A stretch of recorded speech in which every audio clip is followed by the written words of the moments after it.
Bonjour et bienvenue dans ce premier vidéo tutoriel consacré à 3D Studio Max 2010. Je vais tenter de vous expliquer comment stretcher les bones de façon simple en les liant à des helpers de type point et les rendant extensibles grâce au squash. Donc la première chose à faire, c'est de créer deux bones en vue de front. J'ai enlevé le taper, je l'ai mis à 0% pour une meilleure compréhension. Donc je crée mes bones dans la vue front, j'essaie de les faire le plus droit possible. Voilà. Ensuite, je vais dans Helpers, je prends point, je le mets n'importe où, ça n'a pas d'importance. J'ai mis box et je l'ai mis assez gros pour une meilleure visibilité également. Mais normalement, par défaut, c'est une crosse, tout simplement une croix.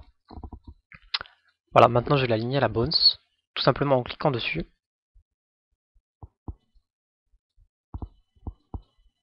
Voilà.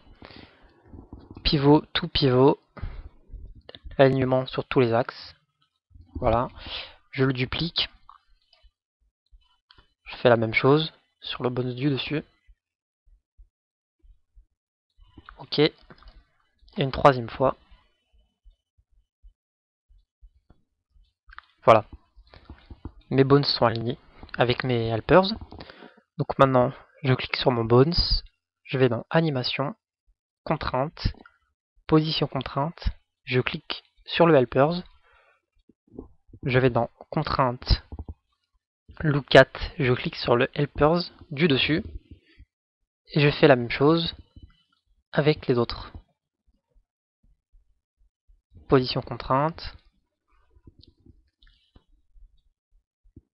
look at, et une dernière fois, position contrainte. Donc là on peut voir qu'il y a des lignes bleues qui peuvent être dérangeantes, donc on va les masquer tout simplement. Donc pour ça, on va dans position rotation, et ici, on peut voir que il y a 100, on passe à 0, et du coup, on ne voit plus du tout. La ligne n'est plus dérangeante. Donc voilà, et là on peut voir que si je prends le helpers, le bones suit, celui-ci également, et celui du bas, pareil. Donc maintenant on va procéder à l'effet squash donc. Donc je double-clique sur le bones pour récupérer toute la hiérarchie. Je vais dans animation, bones tool, et en bas je vois squash.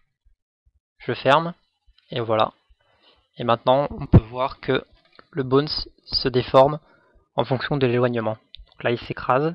Si je tire, il devient de plus en plus fin. Si je prends celui du milieu, c'est pareil. Et ils sont toujours liés.